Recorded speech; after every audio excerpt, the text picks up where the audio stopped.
Assalamualaikum warahmatullahi wabarakatuh. Kami dari kelompok 2 ingin mempresentasikan hasil kerja kami di bagian keuangan dari PT Campina dan Unilever dari tahun 2021 sampai 2023. PT Campina merupakan produsen es krim serta makanan beku yang didirikan pada tahun 1910 atau 1972 oleh Bapak Darmo Hadi Pranoto yang kantor pusatnya sekarang berada di Surabaya, Indonesia. Sedangkan PT Unilever Indonesia merupakan produsen barang konsumen yang didirikan pada tahun 1933 yang sekarang kantor pusatnya berada di Tangerang, Indonesia. Oke, selanjutnya saya akan menjelaskan tentang balance sheet di antara PT Campina dan Unilever dari tahun 2021 sampai 2023. Total aset PT Campina secara konsisten memiliki total aset yang lebih besar dibandingkan Unilever. Yang artinya menunjukkan bahwa PT Campina memiliki lebih banyak sumber daya ekonomi dibandingkan Unilever. Total lisabilitas dan kualitas PT Campina juga secara konsisten lebih besar dibandingkan Unilever. Yang artinya PT Campina memiliki lebih banyak sumber daya keuangan dibanding Unilever.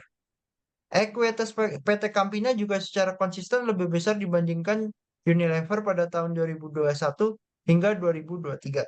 Untuk income statement dari PT Campina sendiri dari tahun ke tahun mengalami kenaikan, sedangkan pada Unilever pada tahun 2022 mengalami kenaikan, tetapi pada tahun 2023 mengalami penurunan sebesar 2.000. Selanjutnya, rasio keuangan PT Campina dan Unilever. Dividen PT Campina secara konsisten memiliki tingkat dividen yang lebih tinggi dibandingkan Unilever. Hal ini menunjukkan bahwa PT Campina lebih sering membagikan laba kepada pemegang saham dibandingkan Unilever. Lalu ESP PT Campina juga secara konsisten lebih tinggi dibandingkan Unilever.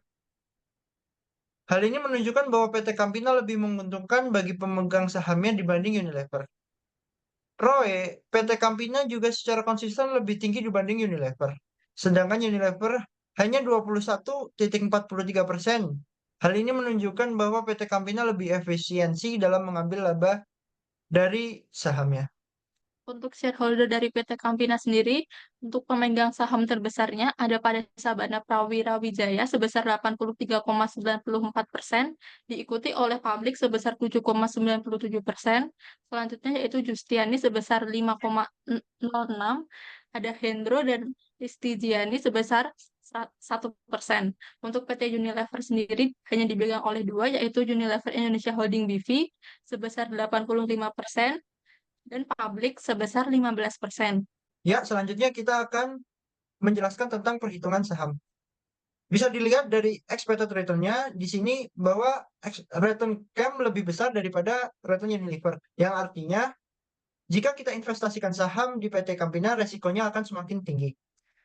Lalu ketika kita menginvestasikan berapa persen saham di PT tersebut, PT Campina yaitu 55% dan PT Unilever yaitu 44%. Kenapa bisa begitu? Kita bisa mempertimbangkannya di beta. Di sini beta dari PT Unilever adalah 0,66 dan beta dari PT Campina adalah 0,32.